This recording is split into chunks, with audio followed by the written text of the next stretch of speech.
Greetings, everyone. We have our January 2026 newsletter audio edition. We'll kick it off with a little something about our Arrow program for 2026. So Arrow, Adults Read On, that's a reading program that we have running. You can find out more about it at mylibrary.us/Arrow. And I do just want to point out to everybody that every year, Arrow kind of resets. So if you were signed up last year, but you haven't signed up in 2026, get signed up this year and get going. All right, so this is Arrow, Reading When It Fizzles, Adults Read On 2026. Sometimes I hate to read. I'm a librarian with a master's degree in English literature, and I'm constantly surrounded by new and exciting books. Yet I struggle to read sometimes. You know you have to pick out a book and find some time to start it. I have a hard time reading if there's other stuff going on in the room that I'm in, and I can't read at night because I'll fall asleep. And I can't really read during the day because despite how cool it would be and how often we get asked, librarians don't, in fact, get paid to read on the job. Sometimes I can read on weekends if I don't have to go to the store or give my dog a bath, or there's a perpetual reminder to repot a plant that has become increasingly morose. I know this article is beginning to sound like an anti-reading version of Green Eggs and Ham. I cannot read them in a box. I do not like books with a fox. All that to say, I'm empathetic to library patrons who tell me that they do not have time or desire to join our reading program, Adults Read On, or Arrow. I'm even understanding if they say that they don't need another acronym in their life right now. I get it. There's this great Audrey Hepburn and William Holden movie, Paris When It Sizzles, from 1964, where a screenwriter, played by Holden, explains to his secretary, played by Hepburn, how to structure a movie story arc. Holden's character refers to a plot twist as the switch. Well, here's the switch of this article. In other words, where I explain that reading is kind of fantastic, and you might as well get prizes for it. Everyone loves stories. Everyone loves to tell stories and hear stories. We understand ourselves through stories and learn about the world through story devices like plot, character, setting, etc. When I was a kid, I did the summer reading program with the library. I was not a strong reader, but I scraped by, getting my reading log minutes in with action chapter books like The Three Musketeers. The prize was that I could have pizza with the rest of my more literary adept siblings, but the real prize was the impact that reading had on my confidence and how the stories encouraged me to see new perspectives. Adults Read On is designed to encourage adults to have the same love of reading we had when we were younger. Or maybe you never had that love of reading, but you have a love of stories. It's not about what you read, how you read, why you read, when you read, or for how long you're able to read. Arrow 2026 is 20 books of any kind in 12 months. Pretty doable, right? Adults have to do all the hard stuff, but reading and getting prizes for that can be simple-ish. Wouldn't it be nice to read whatever your grown-up version of The Three Musketeers would be? Wouldn't it be nice to find out if you like Green Eggs and Ham? Here's some advice if you're an avid reader or just coming back into it. 1. Stick to what you enjoy. I recently tried to read a book I thought was popular and cool so that I could talk about it with people. I slogged through it for 3 months and did not get back into other books until I had finished it. Once I started reading what I actually enjoy, serial Western mysteries, I was reading again as fast as Tokyo Drift. The moral is that it's okay to read for a personal enjoyment, and it's okay to not read that popular book that everyone's recommending if it's preventing you from engaging with what you really like. 2. Read in the format that works for you. Maybe you love graphic novels or manga. Read those. Reading is reading, and here at HPLD, we want to make it easy for you to find what you like to read if it's in large print, ebook, e-audiobook, or playaway audiobook. Whatever gets you engaged in the story and is appropriate for your individual needs, we want to help support that to whatever extent we can. The format doesn't matter for it to count towards the 20 books for Arrow. I love an audiobook, and there's no way that I would finish most Stephen King books without them. Do what you have to do. 3. Avoid the sunk cost fallacy. If you're trying to finish that one book you started because you're already halfway through, but you know you hate it, you don't have to finish it. The number of books you can read in your lifetime compared to how many books are out there is, well, an absurd ratio. You may not ever finish that book if you know you don't enjoy it, so it's okay to find something else you like. If it really bugs you not knowing how it ends, which is completely understandable, you can always look at a spoiler or hope they turn it into a movie like I did with Gone Girl. Spoiler, watch out for Rosamund Pike's character. 4. Try out our personalized reading lists. Listen, HPLD staff love to help people find books. It's borderline obsessive with certain staff members. I won't call out these people by name here, but the letters of their names are contained in this article. Some of you House of Leaves fans may be able to decipher. The point is, you can tell us exactly what you do and don't like, authors, genres, cursing, strong female leads, spooky settings, etc., and library staff across the district work together to compile a list of suggestions based on your individual interests. If you need help finding some new book ideas, personalized reading lists are a great place to start. 5. Don't sweat it. Adults Read On is not going anywhere. Last year, we saw tremendous growth in the program with over 1,300 participants in 2025. Each year, the goal of this program is simple: keep reading. If you're over 16 years old and want to participate in Adults Read On, you have the entire 2026 to start. We'll be here when you're ready to sign up, get prizes, and to remind you what the acronym stands for.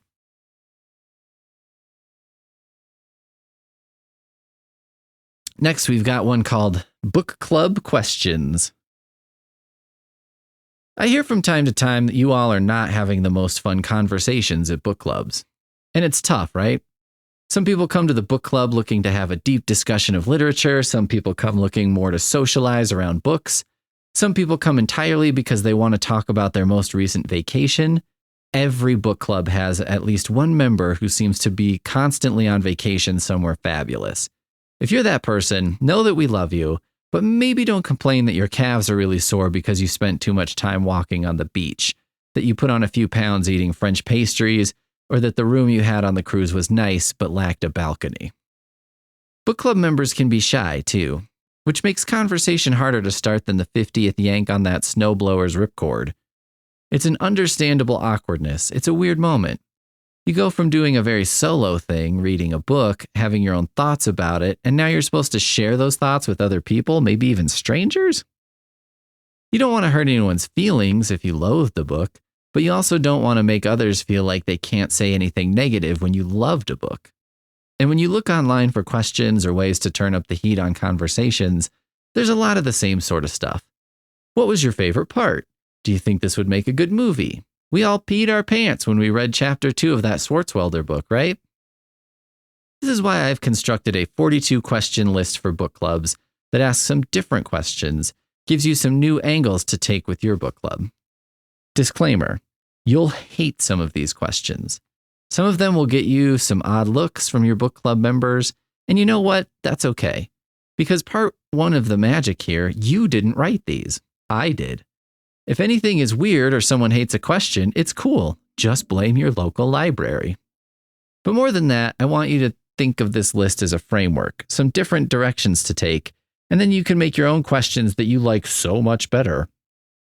These questions are the drywall, and I hope you'll hang your own artwork over it, especially if that artwork is one of those Alice and Friend paintings where dogs eat donuts or cats eat Cheetos. Question 1. If you had to edit this book and there was a mandate to cut something out, what would you pick to cut out, even if you liked the book a great deal and don't necessarily want to cut anything? 2. Which other books, movies, TV does this book remind you of? 3. Is there someone in your life you would consider gifting this book to, and if so, what about them in this book makes it a good choice? 4. Did you talk to anyone about this book while you were reading it, and if you did, what were those conversations like? 5. If anyone in the book club listened to the audiobook, what did you think of it? How was the narrator? Did this book seem like a good fit for audio, or is it one that you'd advise others to read in print? 6. Can you place this book between 2 other books we've read for this book club, or, if you're new to the book club, between 2 other books in terms of how much you liked it? In other words, can you think of one book you liked a little better and another book you liked a little less? 7. If you didn't particularly enjoy this book, can you think of some things about it that might appeal to other people? Let's not be cruel. It doesn't count if you say, yeah, stupid people would like this because it's stupid. 8. If you did enjoy this book, can you think of some things about it that might be a turnoff for some readers? 9. Is this book kind of typical of the sorts of things you read, or is it more of a departure for you? 10. Some books seem to be more pleasing because of their plots and or the information they share, where others seem to be more about the style of writing or just the way it makes you feel. Which of these things do you think was more to your taste when it comes to this book? 11. The author Tom Spanbauer says any book should make the readers laugh, teach them something, and break their hearts. Do you feel this book did any of those things? All of those things? Did it do them equally, or was one element or another a bigger player in the story? 12. If you read this book a second time, let's say 5 years from now, do you think you'd appreciate it more, less, or about the same? What would be most different the second time through? 13. At what point in the story would you say you were closest to giving up on the book? Even if you enjoyed it, what was a possible low point or slow section for you? 14.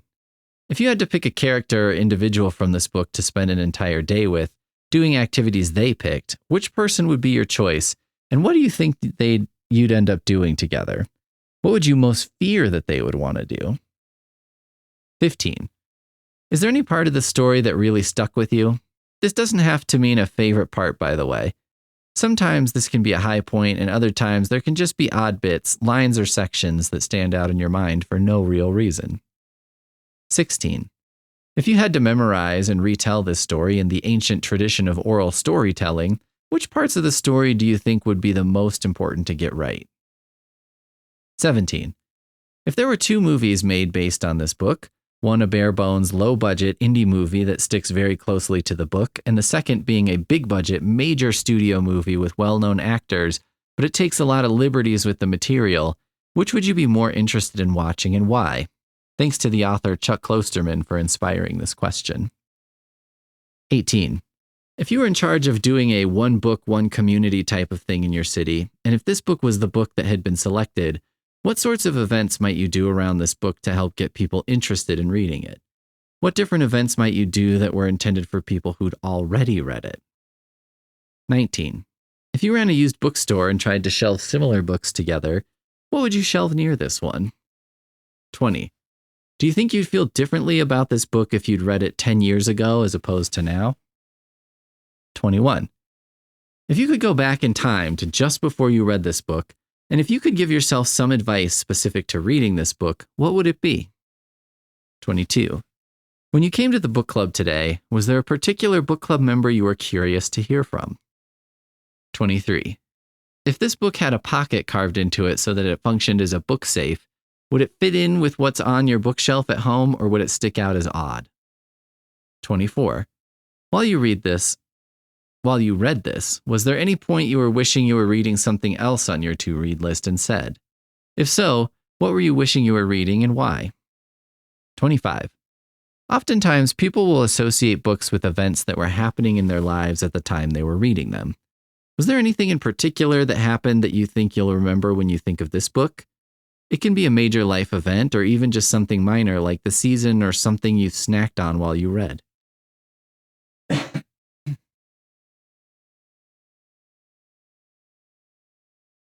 26. If you had to do chores or housework or run errands while listening to this book as an audiobook, which activity would you pick to do while you listened, and do you think this book would make the task more enjoyable? 27. If you had to do something artsy, painting, drawing, woodworking, clay modeling, fiber arts, what would you pick to do while listening to the audio version of this book? 28. Did you have any actors in mind for a movie version of this book while you were reading? 29. Has this book been made into a movie, and if it has, have you seen it? Why is the book better? Note, I'm assuming the book is better because it is like 99.9% of the time, but if by some miracle the movie was better, please tell us why.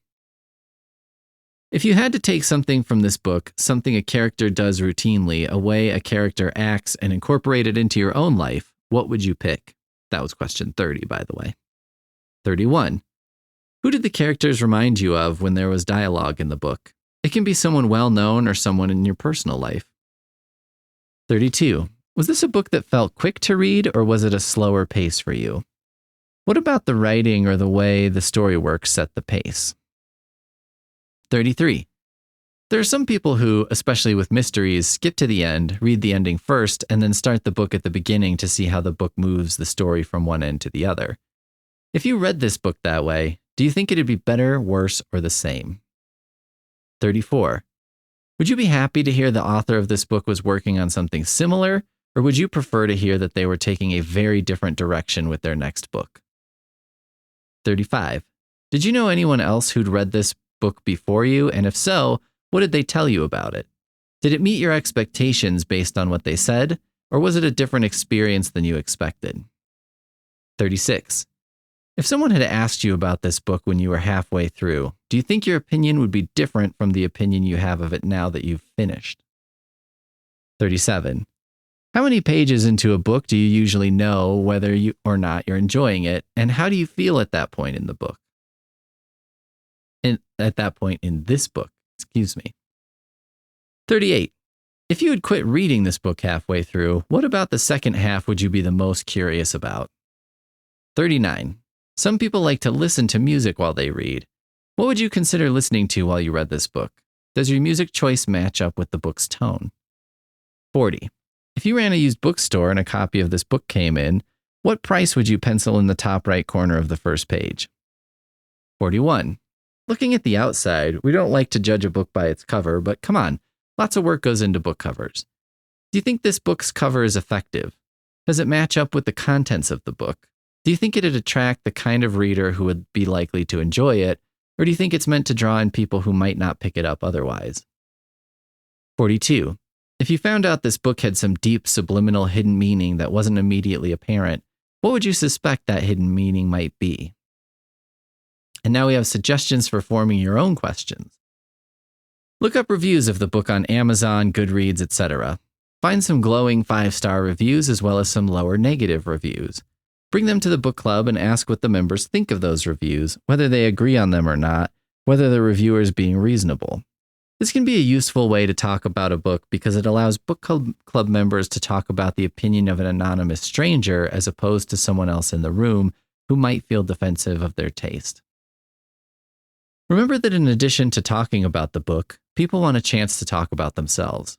Consider how you can take a typical question and make it about the reader instead of the book. Instead of asking about which genre the book fits in, ask the reader how the book made them feel. Instead of asking whether the book is a downer or a happy book, ask them if the book made them feel hopeful or defeated. You can always tweak a typical question about a book and make it into a question about the reader instead. Try and ask open-ended questions. An open-ended question is one that doesn't contain the answers in the question itself, like a yes-no question or maybe a rate from 1 to 5 sort of question. Did you like the book is a closed-ended question that can be answered with a yes or no. How much did you enjoy the book is better. There's a wider range of answers. But a question like which part of the book did you enjoy most and why leaves the options very open. Good questions usually ask things the reader hadn't necessarily considered before. This doesn't mean the question has to be wildly insightful or unique to the book, just that it can be helpful to ask people the sorts of things they don't always get asked about books. When you ask a question like, did you enjoy the book, remember that the reader has probably already had this thought and knows their answer even before they come to the book club, which means the question isn't going to activate their thinking too much. One good option is to present the reader with new information. Look up an interview or listen to a podcast the author did. Even just reading the book's Wikipedia entry might give you some trivia or a slightly different angle to consider. When you work on your questions, think about questions that, after you ask them, you'd be curious to hear the answers from various book club members. If you can imagine one of your book club members answering the question, and if their answer is of interest to you, it's a good sign. If you imagine asking the question and then looking through your papers to decide on the next question while people answer, it's a sign that maybe the question isn't super interesting. Don't throw out a question just because it seems silly. Sometimes a silly question can cause a reader to think about a book in a new way. They may take the question and answer it in a way you didn't intend, which is a good beginning to a discussion. Next time, we'd like to cover some tips that'll help book clubs facilitate conversations. Send us a message and let us know about some problems you've come across when it comes to chatting in book clubs. whether you feel the book club strays off topic too much, seems reluctant to talk, or if the conversation tends to be dominated by one or two individuals. Now we've got an article called Visiting the Virtual Library. Nothing beats going into the library and seeing all the wonderful things it has to offer, but sometimes life gets busy. You're on vacation hundreds of miles away, or you just got hit with a nasty cold. Wouldn't it be nice to be able to have library help? Well, you do. Look no further than the virtual library. We are here specifically for you. Yes, you. We are a dedicated group to answer your calls, chats, and emails. Think of the virtual library as you would any other branch in our district. We've been around since 2012, though brainstorming started as early as 2009, and we've been constantly evolving to make sure we help you the best we can. There's quite a bit of history behind the start of our virtual branch. In the early days, it was a third-party service that had calls sent elsewhere, but that original concept was later discontinued because it did not provide the level of service we were striving to give our patrons.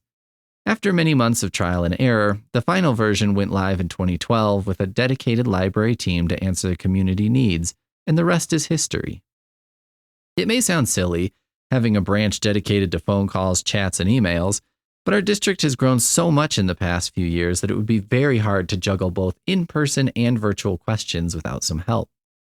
Our services also help those who may not have access to a physical library and cannot otherwise come in for help. The virtual library is the advocate for our virtual patrons no matter where they are. We even get calls from people across the nation and even some very rare calls from other countries.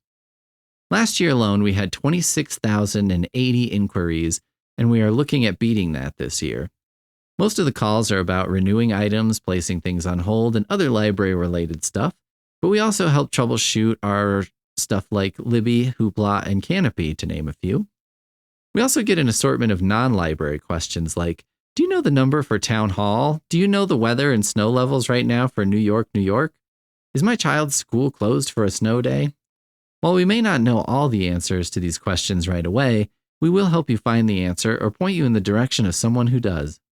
The virtual library may not be a brick-and-mortar location, but it does work hand in hand with all your favorite libraries, and rest assured that we are working diligently to help all our patrons no matter where they are.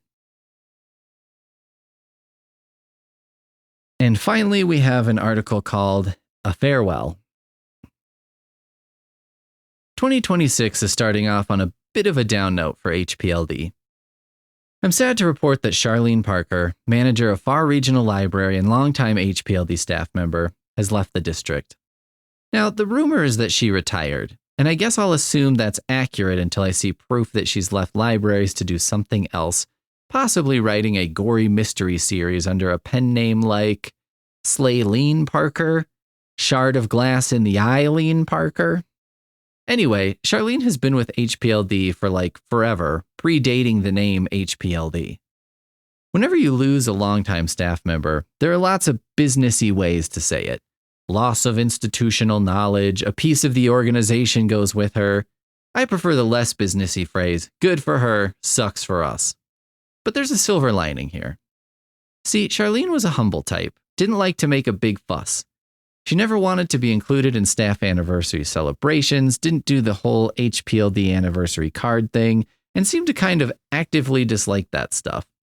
She had a farewell party, but it seemed at least a little like it was somewhat of a hostage situation. I'm sure, if I'd asked, that she would not have been in favor of an article in the newsletter all about her.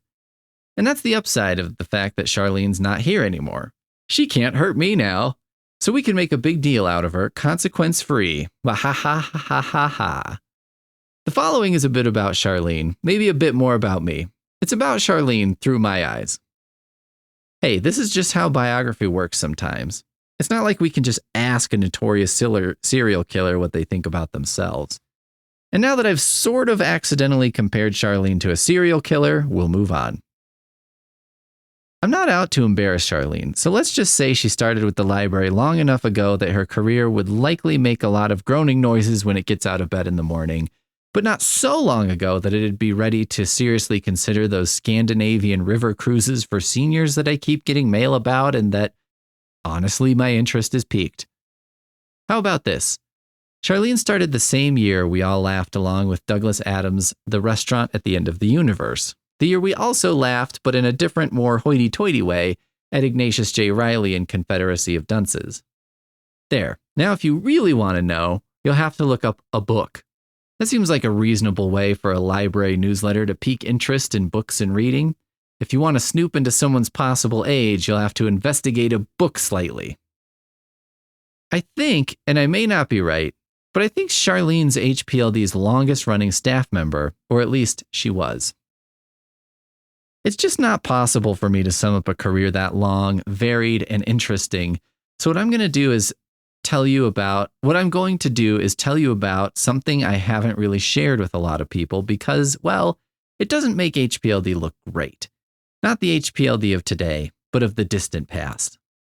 Back in 2013, we did an event called ReadCon. I'm not going to belabor this too hard. Me talking about ReadCon 2013 feels like a jock talking about his high school football days. The time he fullback to play right up the middle and touched a score down. Just as a note on the whole library nerds versus jocks thing, sometimes people will tell you to be nice to nerds, that nerds will grow up and be the boss of jocks, and I haven't found that to be true whatsoever in the library. I'm not sure where elite athletes go once they run back into their little tunnels under the stadium for the last time, but it ain't library school. Just a note for you jocks out there. Don't be nice to nerds because they'll be your boss. Maybe just be nice to them because, why not? ReadCon was a success, and I know Charlene had a good time. I remember we chatted during Books and Brews, and she was smiling big, small cup of beer in hand.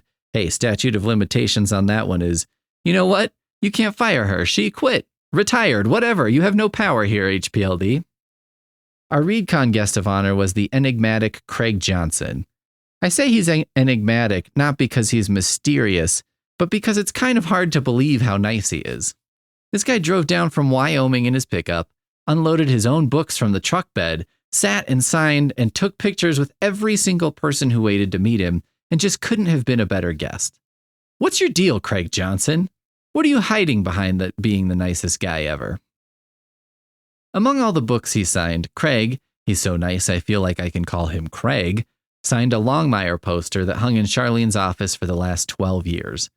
It was right there as you walk down the hall towards her office. You see good old Walt and a signature from Craig Johnson that said, "Boy howdy." After that ReadCon, a bunch of coworkers who worked on the project nominated it for a couple of awards at the annual Cal conference. Awards we won. Take that, whoever else applied for those awards like 12 years ago. And I do mean we won because even though, okay, it's my name on one of the awards, it was a true team effort. And Charlene was a major part of that team. Because it's not exactly common to find a manager who's willing to let you move a bunch of shelving, accidentally tear up some carpet, serve beer in the library after hours, plaster the entire entrance with posters, and generally turn a library into a ruckus. And a big part of why we won the award was thanks to a letter Charlene wrote. I don't remember the full text, but part of it was her spinning the tale of me helping someone with an iPad, working on ReadCon, all while dressed as Spider-Man. It was Halloween, okay? I was in my Halloween Spider-Man getup, not my more formal Spider-Man outfit. After we won the awards, I had a meeting with our old executive director. Not our current executive director. Please don't take any of this out on him. He's a nice guy, and he told me his son wanted Birkenstocks for Christmas, shoes that are ruined if they get wet, so he's got things on his plate already. Our old director was a person I really didn't know.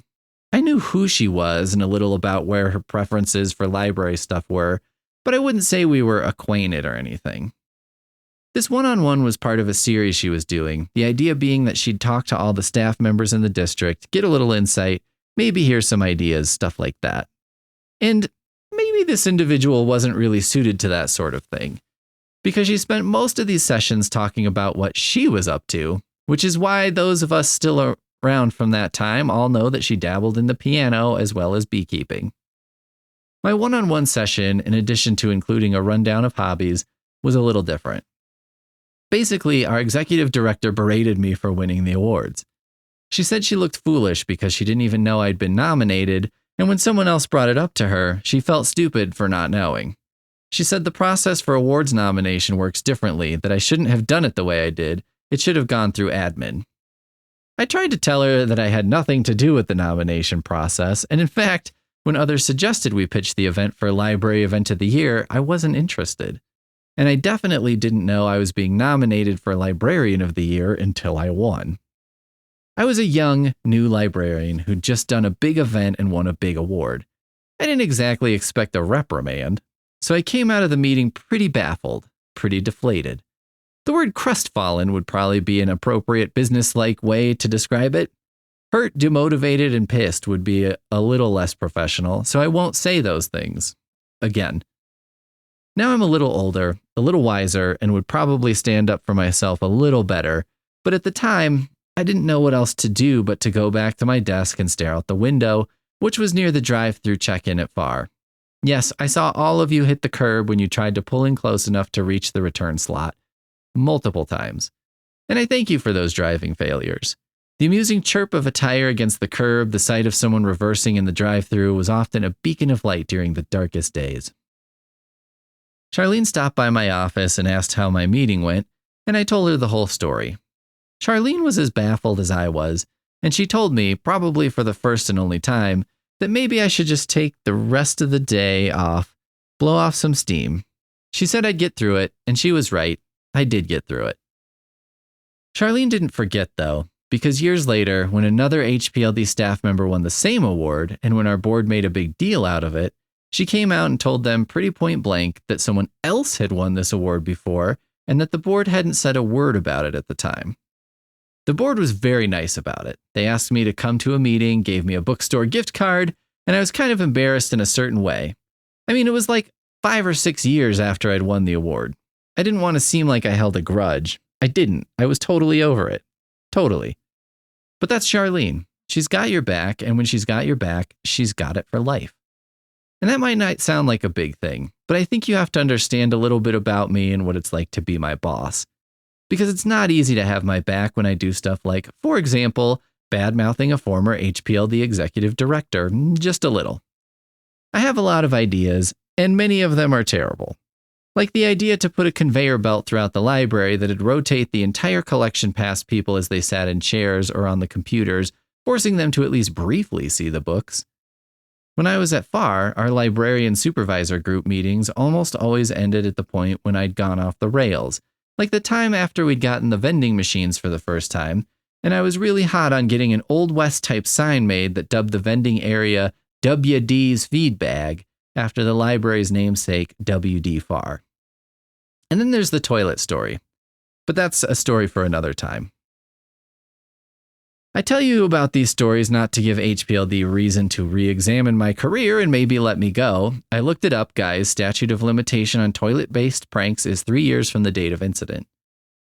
I tell you all this to also tell you that Charlene, with me, was put in a position where she had to rein me in a little. And you know what? She was good at it. I learned a lot from Charlene. And Charlene never treated me like a problem child. She treated me like a good employee. And here and there, I'd like to think she treated me like a friend. We both had braces later in life, and we had a very slow-motion tooth-straightening race to see who'd get their braces off first. It was her, by a smile. We engaged in some light, non-toilet-based pranks together, occasionally sending odd objects through the library courier system to a particular employee with nothing but a note that said, "Per our conversation." A tradition that continued after I left FAR when I got a small baggie full of tiny screws with a note that read, of course, "Per our conversation." Charlene respected my opinions and even let me help in the hiring of some high school student summer interns and volunteers. One of them started library school last year. If you told my high school English teacher that I'd be helping in getting more students into library school, he'd probably have an existential crisis. You'd find him wandering the desert years later, his hair and beard wild, his eyes vacant. The universe no longer makes sense. There have to be some rules. What I learned from Charlene is that my ideas are good.